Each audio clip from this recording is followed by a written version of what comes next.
My name is Tasha Riley. I work with AIDS Vancouver. I'm the Education Project Coordinator at AIDS Vancouver. And this is the third of our three-part series on HIV and AIDS awareness for our Red Ribbon Month. Today's seminar is called Mapping the Body, Exploring HIV Through Art. And for me, this is a very interesting subject. For anybody who came to any of the prior seminars, you might know that one of the things I used to do is I worked as an educator over in Botswana in Africa, where I educated local educators so that they could go into their own communities and teach people about HIV/AIDS education. And one of the things that I really loved about when I was there was just how creative people could be through art. One of the things that I was seeing was a lot of theater that was coming out of that. I had a group of teachers who actually created a play around HIV and art and talked about a day in the life of somebody living with HIV, which was phenomenal, and ended up being shown all over the country, including to the president there, which was quite a unique experience. The other thing that was going on was that people were making masks as a way to also educate people in villages around HIV/AIDS. So they'd go into tiny communities and come out wearing these masks so that general public could end up being informed around the issues, which was something that I found very exciting. Now, Georges Braque once said, "Art is a wound turned into light." And I think that this is very true.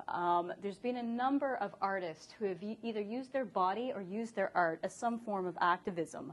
And I'm just going to go through a couple of my favorite artists who have done this. And then I'm going to look at some artists who are HIV activists and also use art as a way of spreading around a message. The other thing that I'm going to do is I'm also going to showcase a couple of HIV/AIDS programs that use art as a way to either educate or inform or to fundraise for a number of organizations that are working around HIV/AIDS issues. Here's just a few famous artist activists that I've put up here. The first one's Frida Kahlo. She's a Mexican artist and is my all-time favorite artist. And she uses her body very much in her art. She had an accident on a bus which had rendered her paralyzed. As you can see here, she actually represents her spine as a column. And this is quite a unique way of using her body through art. The other person who I wanted to talk about was Diego Rivera, who is her husband. He was also very much of an activist, and he was part of the Communist Party, and talked a lot about union workers and displayed those in many of his murals, which can be seen all around Mexico and parts of the United States as well. The other artist that I wanted to showcase was Judy Chicago, who is known for being a feminist artist and has done incredible works.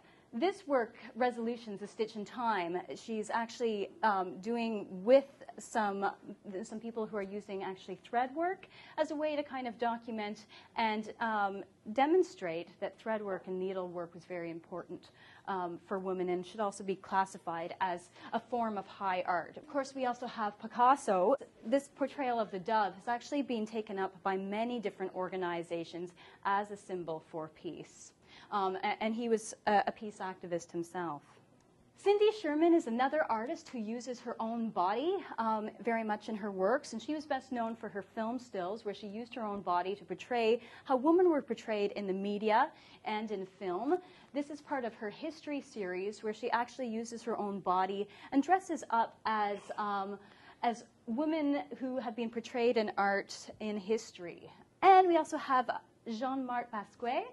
Now, he died quite young, unfortunately, of a heroin overdose, but again was very known for his very dramatic, abstract pieces of work, but also talked a lot about how black people had been portrayed or ignored throughout history. And Tracy Emin, she's an artist from the UK, and again, also another very interesting and quite controversial artist.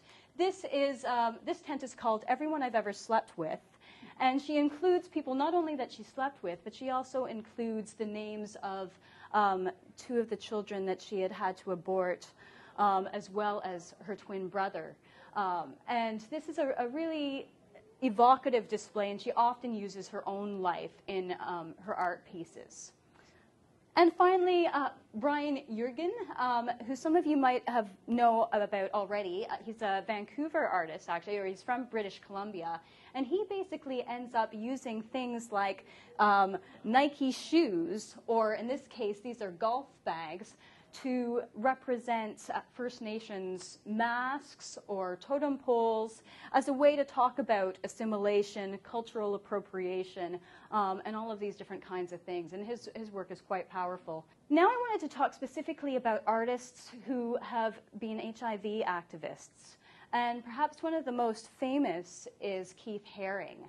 And Keith Haring, he was diagnosed with HIV in the 80s. And his work is very strongly known because of its images. He was influenced by Dr. Seuss and Walt Disney. And his images kind of have a very fun, lively appeal about them. And you can see this through all of this kinetic energy that's represented through these different lines. In the last year of his life, he ended up dedicating it all towards art that would encourage people to go out and find out about HIV and to promote more awareness in order to eradicate the stigma and discrimination that was held around HIV. And many of his projects have been used, or many of his art pieces have been used either to promote charities or organizations around HIV, and also to fundraise for HIV. He started out as an artist in New York, doing these little images just in the subway and New York subways, and really got the community involved and engaged in this kind of process. So people were actually coming up and asking him questions about his art. So he was very much about bringing art into the public and getting the message to the public. I wanted to showcase is Valerie Caris, who passed away actually last year due to AIDS-related illnesses. And she's one of the few women who are HIV positive that's represented by visual aids, which I'll be discussing as well later on in this presentation. And her work is, again, very evocative in that she often uses her own body as her art piece. And in this particular piece, this is called Vestment, she actually uses charts of her own blood work, which she ends up stitching together and patching together with satin. And then there's a little bit that's open that reveals her own tattooed body. So again, it has a very visceral feel about it. And she, as a woman, was very passionate about letting people know about HIV and encouraging people to actually act and support HIV-related causes. So this is a quote from her: "I'm trying to deal with having a sexually transmittable illness, and a lethal one at that, and somehow reconcile all of the lab tests and viral loads with the part of me that's an erotic being, that's juicy, passionate, completely different from the clinical."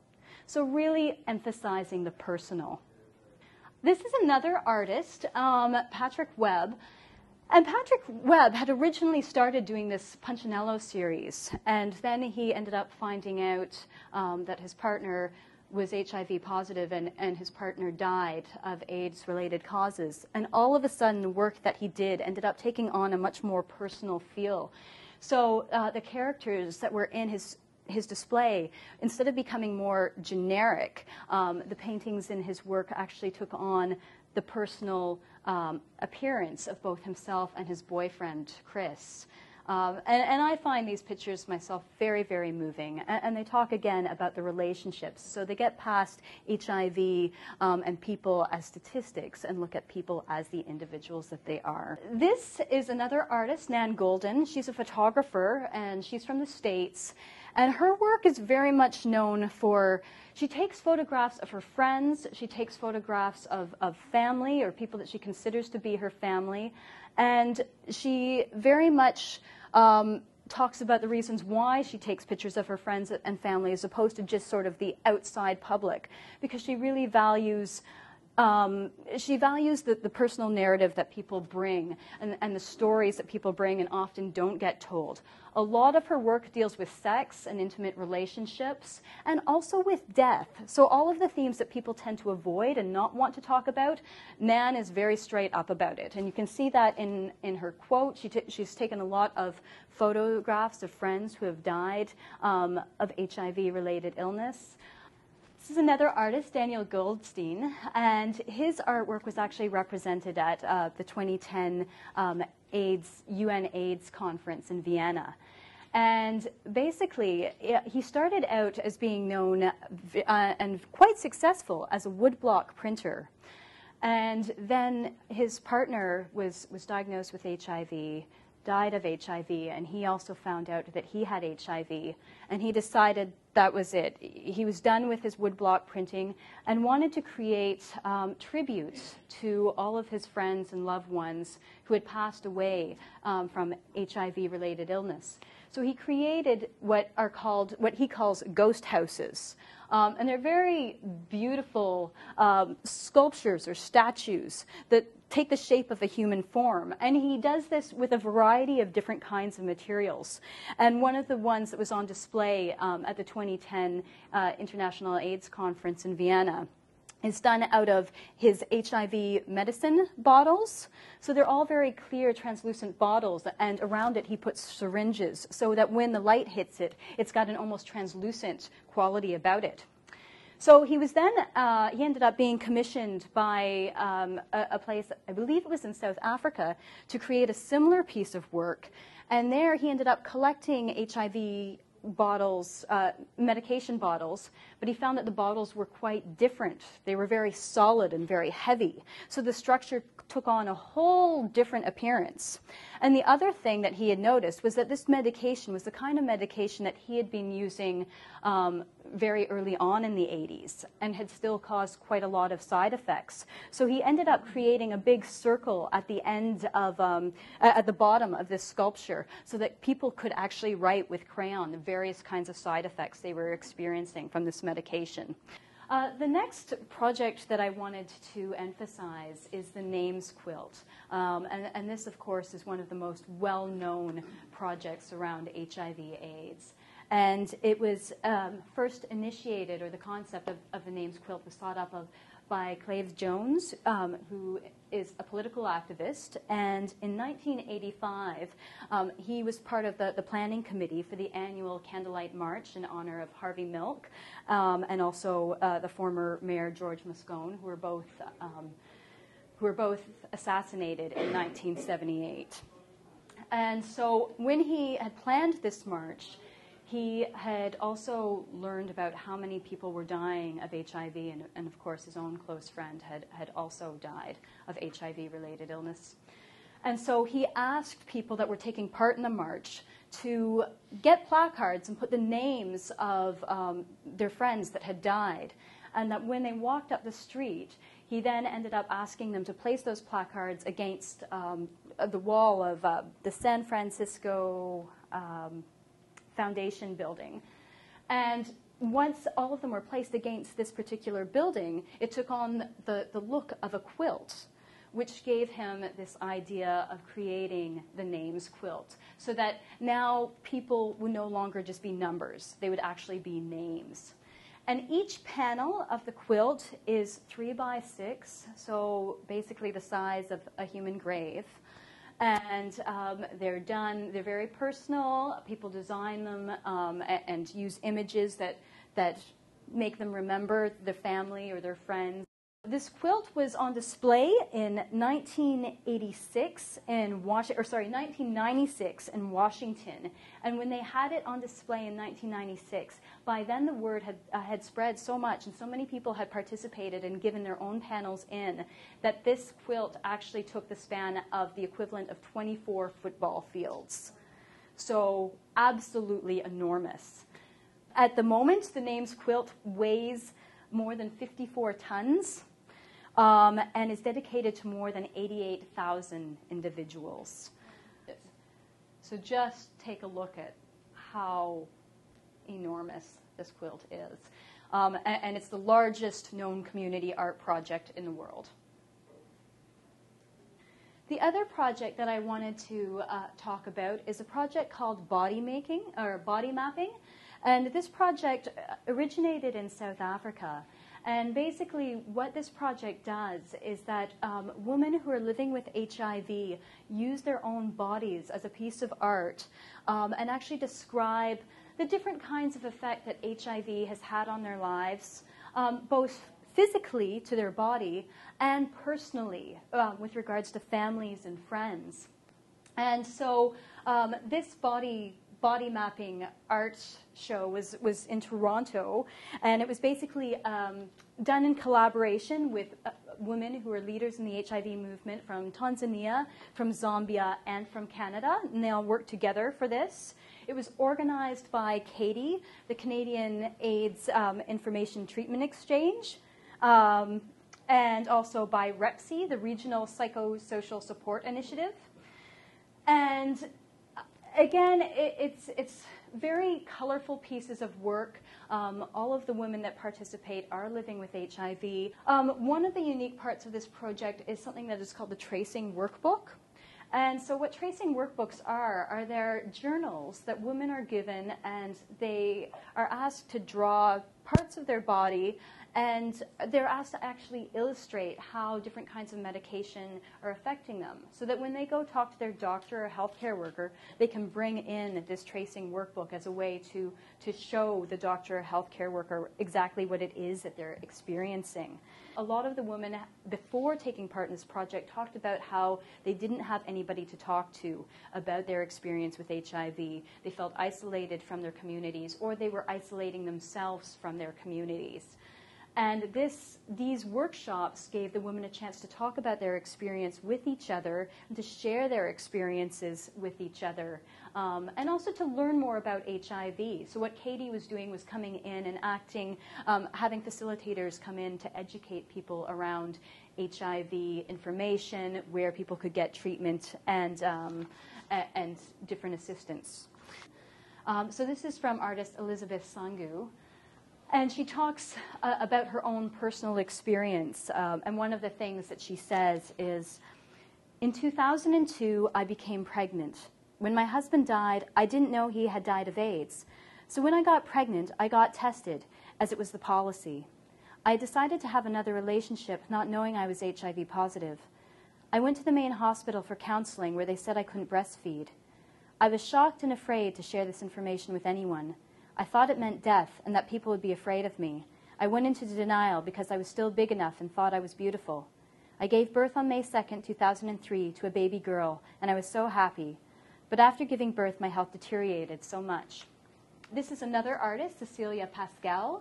And again, there's a quote from her experience. She talks about how she herself was living with HIV and also had a sister who was quite close to her who ended up dying of HIV-related illness.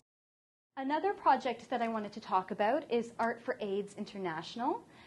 This is, again, another unique project, but actually allows children to kind of work towards educating each other and raise money for grassroots organizations in different places in southern and sub-Saharan Africa.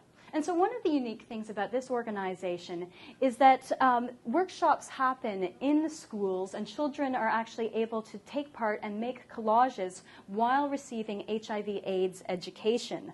Once they've made all of these different collages, they're put together and they're actually printed out so that the images can be sold and the money can go back into organizations, grassroots organizations. So if people want more information on that, we also have pamphlets for Art for AIDS International. The other organization that some of you might have already heard of is called Visual AIDS. And Visual AIDS is an organization started up in New York and basically ends up showcasing artists who are HIV positive. And it's a huge website of artists' work, and people can take a look at the website. I have it up here, and you have a chance to see what different artists are doing. And also, a lot of times their works are used to, again, promote different kinds of organizations and do fundraising around HIV. Some of the different projects that Visual AIDS have been involved in are things that you might know quite a lot about or have heard about or at least seen already. And one of the most significant projects would be their project in 1991, which was the Red Ribbon Project. So these ribbons that we have here that I'm wearing on my hat, this was done by a group of artists who basically wanted to create some sort of symbol to let people show that they supported information around HIV and that they advocated for HIV research, education, and also to memorialize and pay tribute to the lives that have been lost to HIV. So now, of course, you see the red ribbon everywhere, but it was initiated through a project from Visual AIDS. Visual AIDS artists also end up working together to create different kinds of artistic materials that are given out for free at different kinds of events. So these materials were given away for free at the 2010 Pride Parade in New York. And so you see these little information sports cards that people can collect. And this whole Get Your Game On series, which actually educates people about condom use, about how HIV is transmitted. Here's another project that they had created, Cover the Stump, which is a kind of unique little tote bag that was being given away for free. And this is part of the Broadside Artists campaign. So again, artists work together to create images that they find unique and that spread the message around HIV/AIDS awareness. A Canadian-based organization, it started up in Montreal by McGill University with UNESCO, is called yaha.net. And again, this is another organization that supports the youth and arts. It's a web-based organization, and basically what it does is it allows youth to end up submitting their own pieces of art, their narratives, graffiti, all different kinds of storytelling and videos that promote HIV awareness and messaging. And if you go onto the website, I really do encourage you to go on the website because teachers can use this as tools in their classroom and can also contact YahaNet, and they can do collaborative works that they can end up having to, so a classroom can have their works on display in YahaNet and have it used as an educational tool. Another initiative, and again, this is by Katie, and it's HIV by the numbers, and it's a way to, again, try to get us away from looking at numbers and showing visual images to demonstrate how many lives have been affected by HIV. And so this project went on tour around Canada, and it uses grains of rice to represent people and to show how many people in Canada are living with HIV. And this is a visual demonstration of the actual exhibit, but the actual exhibit is done with actual grains of rice. So the idea here is that if people actually see visual images, they'll have a better idea and will feel more connected to how many people are actually affected by things like this. The next thing that I want to showcase some local movements that are going on in the arts community around HIV/AIDS. And one of the biggest ones that's happening is 1001 stories, 1001 AIDS stories, where basically people who are living with HIV or people who are affected by HIV are encouraged to submit their story online as a tool to educate others about the effects of HIV and to also personalize the effects of HIV. The website it's pretty powerful. There's quite a few stories already, and what the stories end up consisting of is they'll consist of a narrative from somebody and then some kind of image that they choose. And it can be a painting, it can be a photograph, it can be a cartoon, it can be whatever the person wants. And the idea is that while it will be based right now in Vancouver for phase 1, that later on it will be open up to all around the world so that there will be these different stories, these documented stories of people's lives. And actually, one of the stories that's promoted on 1001 Stories is of local artist Tico Kerr, and some of you may have heard of him already. And this is a quote, actually, from his story, which can be found on 1001 Stories. And basically, Tico had been diagnosed with HIV in the early 80s. And in 2005, the medications that he was taking was no longer working on his body. And so he needed to have new medications, but he was having a hard time getting access to the medications that he needed because the government wasn't allowing that, basically. So what he did, along with 5 other men, is to to basically fight for the right to be able to take this new medication, which was currently on trial. So there were some risks there. However, since the medication that he was on was no longer working, he wanted to have that opportunity to be able to take it. And he ended up bringing his story out to the media in 2005, and some of you might have actually heard a little bit about his story then. And because he got so much positive media attention from this, he was given access to the medication and is now doing quite well. And so this painting he calls the Lazarus tree.